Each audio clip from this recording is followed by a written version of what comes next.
Bonjour à tous, c'est Gilles Mancien, je venais vous saluer aujourd'hui, j'espère que vous passez une bonne journée. Je venais très rapidement, je veux vous rappeler de travailler avec les cristaux. Si vous avez des cristaux, utilisez-les pour renforcer votre énergie. Ce sont des petits êtres très anciens, très intelligents, qui magnifient l'énergie. Donc c'est important même quand enfin, moi, je les utilise peut-être pas encore assez, mais bon, j'ai beaucoup travaillé avec les cristaux dans mon passé, ça m'a beaucoup aidé. Je vais revenir à travailler sur des nouvelles. C'est son nouveau programme, c'est réutiliser les cristaux. Les cristaux seront la base de toutes les nouvelles technologies qui vont arriver sur Terre. Alors, pendant très longtemps, on doit vivre depuis longtemps. On vit du côté obscur du voile. Faut il faut saluer le courage de venir avec notre lumière, l'intensité de notre énergie, la liberté que l'on recherche, la liberté créative que l'on recherche, et d'accepter toutes ces restrictions, ces limitations du monde terrestre qui sont extrêmement pénibles, extrêmement lourdes. Donc bon, la vie nous salue pour le fait de pouvoir apporter cette lumière dans le monde physique de ce côté du voile.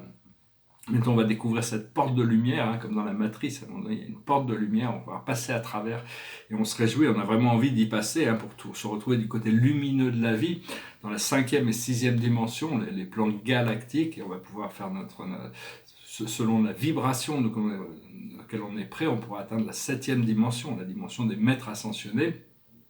Savoir qu'on n'a pas besoin de fusionner avec notre présence je suis pour atteindre l'ascension. On a besoin d'avoir maîtrisé tout notre karma. Ces choses vont se faire progressivement, naturellement, sans avoir besoin de... Il faut quand même travailler un peu sur nous-mêmes. Donc quand on fait la fusion avec notre présence je suis, on atteint la 300e dimension, on atteint le centre de l'univers local. On se retrouve face à la présence du Père Mère Dieu. Et après on est renvoyé dans les dimensions inférieures pour continuer à servir et à assister le monde.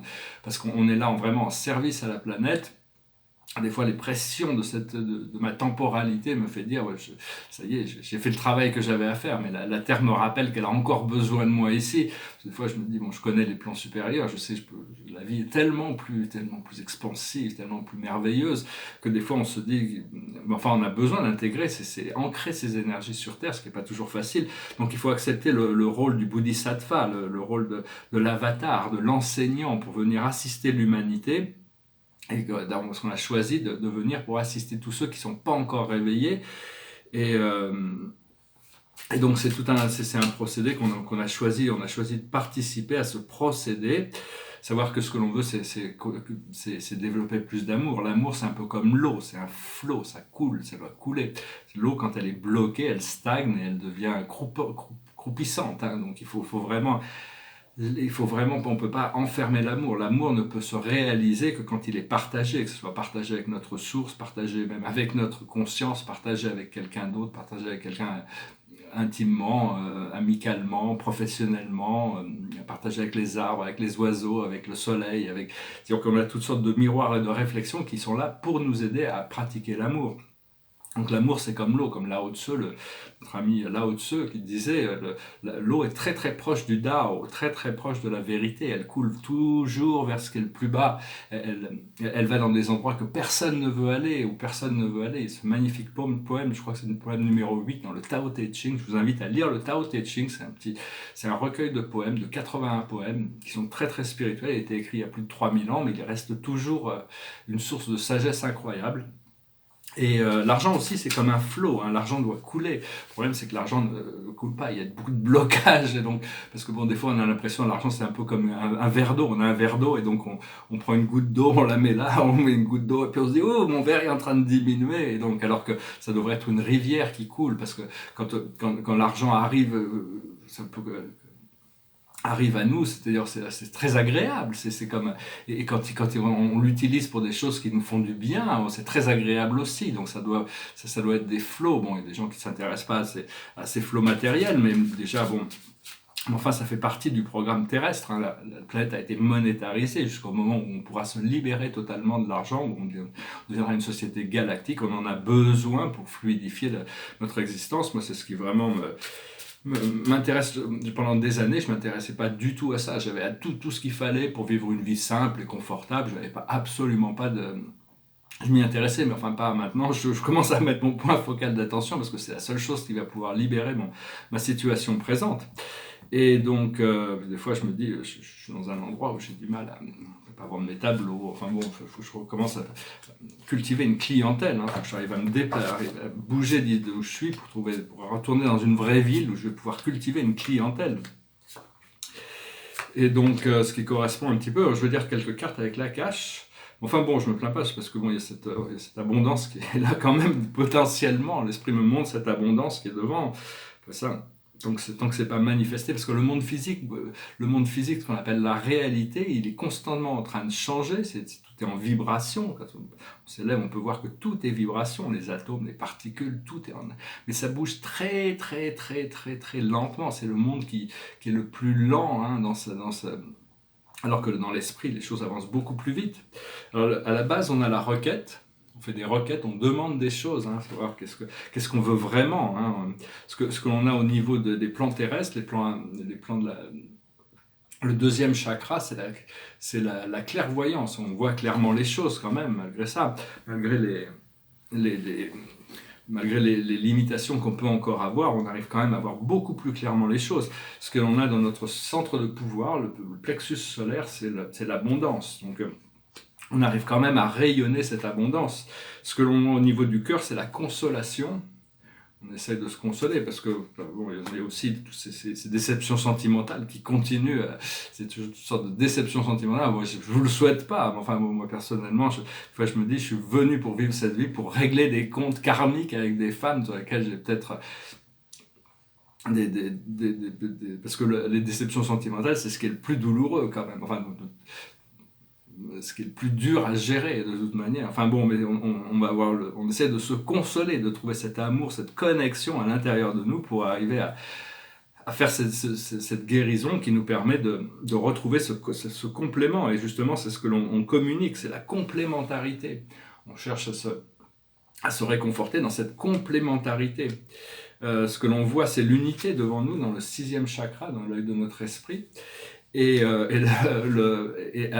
notre couronne, on a la réconciliation. Donc bon, on verra bien si on peut arriver à se réconcilier avec ce qui est ancré dans notre étoile terrestre, c'est l'épreuve. C'est-à-dire, c'est pas facile. Il faut accepter les difficultés.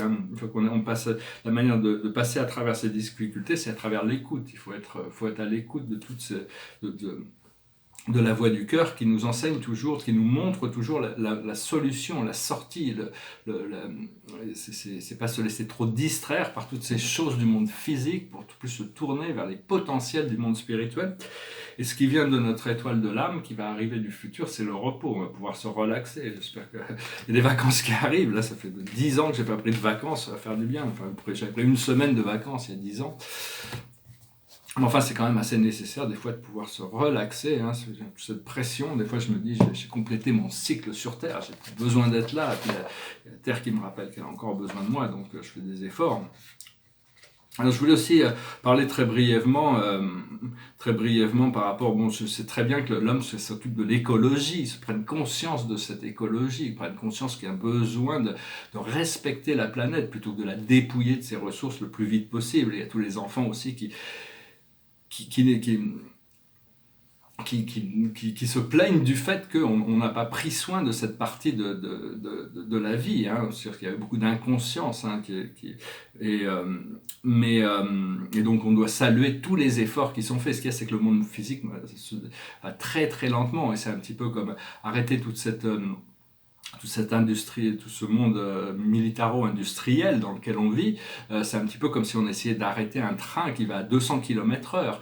C'est pas facile d'arrêter un train il faut d'abord le ralentir avant de le faire changer de direction au train. On peut pas changer un train parce qu'on a on a tellement de momentum dans tous ces programmes qu'il faut d'abord arriver à ralentir le train avant de pouvoir lui permettre de prendre une autre direction. Donc c'est ce que l'on fait, on travaille là-dessus. Mais faire ces conférences du climat sans inviter les anciens des Amérindiens, les aborigènes, c'est un peu les aveugles qui guident les aveugles, qui au moins au royaume des aveugles, les borgnes sont rois. Au moins si on a invité les travailleurs de lumière, invité les chamans, invité dans ces conférences, c'est les gens qui sont inspirés, qui sont connectés vers l'esprit, qui pourront apporter les solutions. c'est pas les technocrates, hein, parce qu'ils se réunissent entre technocrates et donc ils font des beaux discours. Enfin, je veux pas les critiquer, je suis là pour critiquer personne. Tout le monde fait des efforts au niveau de sa conscience. Mais enfin, il va y avoir besoin de l'assistance de tous les peuples premiers, hein, ça va être très important parce que eux sont connectés au monde naturel. Et donc, je vais poser une question aussi, je sais pas si c'est une question, je vais réfléchir sur cette question, c'est une question qui peut paraître un peu bizarre. Mais il y a 100 000 ans, la majorité scientifiquement par rapport à la conscience linéaire, de ce qu'on connaît de l'histoire, la planète Terre était dans un âge glaciaire. Puis tout d'un coup, il y a les Cro-Magnons qui ont réussi à domestiquer le feu. Alors la question, c'est au niveau de la causalité, est-ce que c'est parce que les Cro-Magnons ont domestiqué le feu qui a fini la période glaciaire, avec la période que la planète s'est réchauffée? Est-ce que l'homme est si puissant pour changer les climats? Est-ce que le simple fait que les Cro-Magnons arrivaient à faire du feu, c'est ça qui a réchauffé la Terre au point que la période glaciaire s'est finie? Ou est-ce que ça dépendait de forces qui sont au-delà du pouvoir de l'humain de changer? L'humain, il doit se changer lui-même, il doit se pacifier, il doit respecter la planète. Et également, par rapport à toute cette pollution que l'on crée, il existe des technologies qui permettent déjà, par rapport à toutes ces ordures, hein, des aimants qui permettent d'extraire les métaux. Et on pourrait utiliser le compost aussi, toutes les matières organiques, plutôt que des produits chimiques pour l'agriculture, et des fours qui permettent d'incinérer toutes ces technologies existent, hein, d'incinérer tous les déchets plutôt que de les exporter dans d'autres pays. Et avec la chaleur qui est créée par ces fours, arriver à créer de l'électricité. Alors on en parle aux politiques, on n'a pas l'argent pour faire ça, on n'a pas les moyens de faire ça. Alors qu'ils ont quand même des moyens d'envoyer des milliards aux quatre coins du monde ou de préparer les guerres du futur. Et pour ça, ils trouvent l'argent pour ça.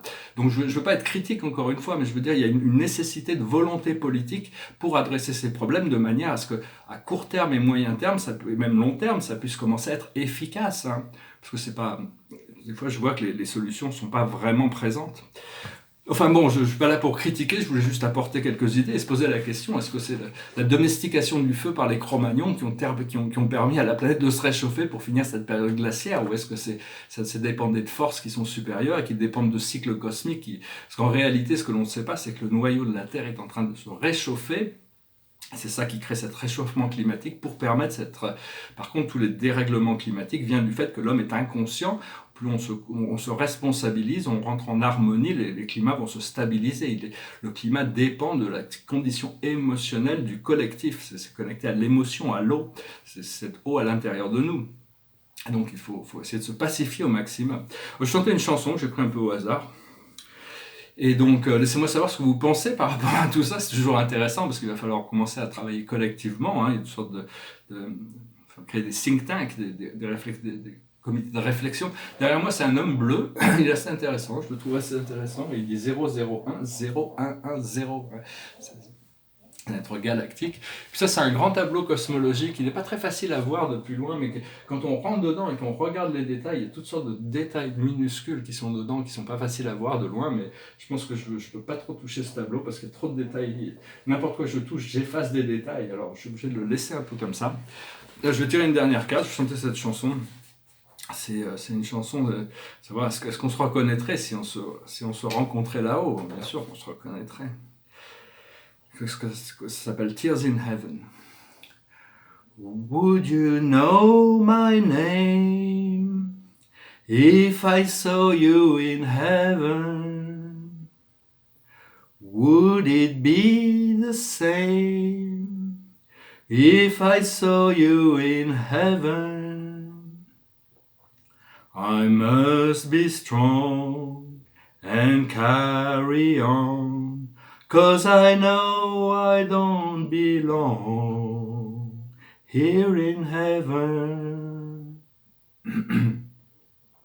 Would you hold my hand if I saw you in heaven?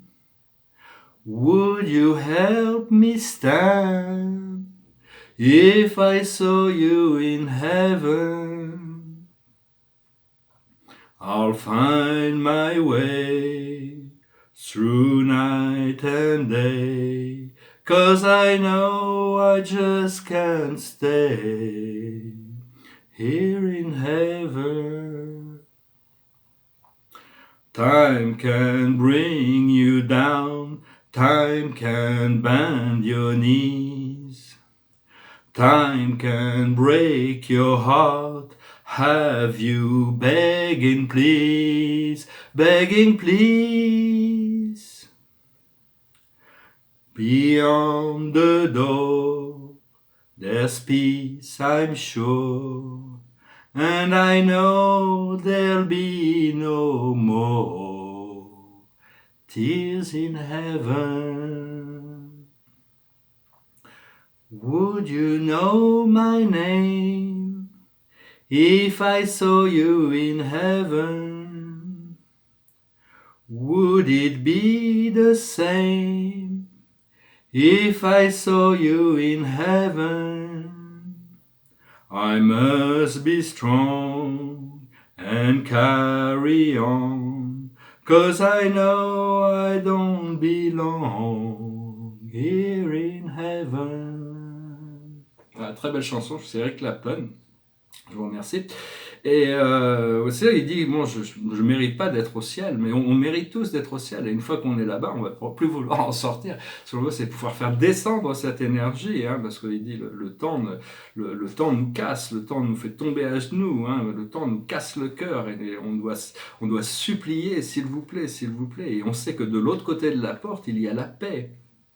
Il dit, je sais qu'il y a la paix de l'autre côté de la porte, et il n'y aura plus de larmes une fois qu'on sera arrivé dans ce paradis. Hein. Donc voilà, je vais tirer une dernière carte, je vais vous saluer, je vous remercie d'aimer, de partager, de souscrire, de commenter. Il y a toutes sortes, bon, c'est pas encore le moment pour moi d'adresser toutes sortes de choses, de problèmes du monde terrestre, mais enfin bon, il y a ces questions qui se posent de plus en plus, et c'est bien que l'écologie commence c'est pas vraiment le climat, hein. Le climat, pour moi, on va rien changer, c'est pas parce qu'on fait un décret comme quoi il va pleuvoir aujourd'hui, ou il va faire beau, que la Terre va forcément faire les choses comme l'homme nous le demande, hein. Seulement les Indiens d'Amérique, ils savaient comment invoquer ces forces, ils veulent de la pluie, ils vont dans une rivière, et ils lancent 4 fois de l'eau, hein, ils demandent au créateur d'apporter ces choses. Il y a toutes sortes de protocoles qui favorisent la possibilité de s'harmoniser et de demander aux forces naturelles, alors que quand on est complètement déconnecté et inconscient de notre connexion interne et intrinsèque à tout ce qui est à la nature, donc l'homme a besoin de se réveiller sur le fait que la Terre est une vraie personne, qu'elle a besoin d'être respectée, et donc on doit saluer tous les efforts qui sont faits aussi superficiels qui puissent être faits, de cette prise de conscience sur la nécessité d'arrêter de polluer, de transmuter les déchets, hein, et d'arrêter cette déforestation massive aussi, et toute cette pollution industrielle, toute cette destruction environnementale, hein. La carte de la journée, c'est le roi de Gabriel, généreux, source d'inspiration, enthousiaste. Regardez la situation dans sa globalité et laissez les autres gérer les détails.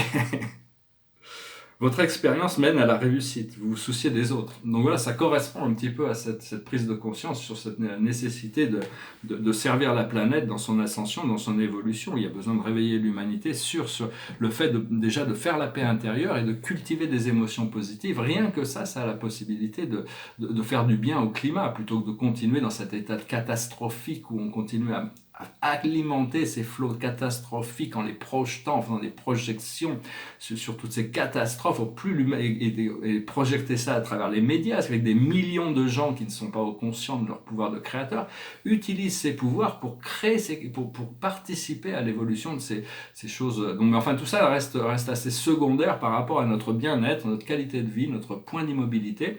Personnellement, j'arrive pas toujours à le trouver, je me retrouve encore un petit peu bousculé de temps en temps, mais bon, je sens quand même que je m'en rapproche. Donc voilà, j'espère que vous pouvez ressentir aussi cet appel du cœur pour arriver à se recentrer, à lâcher prise, faire de la méditation, remercier les forces de la nature, connecter avec l'invisible. Parce que bon, aussi catastrophique qu'on peut projeter les choses, il y a quand même toutes sortes la qualité de la vie sur Terre est quand même... il y a quand même toutes sortes de choses positives sur lesquelles on peut se concentrer, qu'on peut cultiver, et qui vont pouvoir passer au-dessus de ces choses pour rééquilibrer l'ensemble. Je vous remercie pour tout et je vous souhaite une excellente journée. Namasté.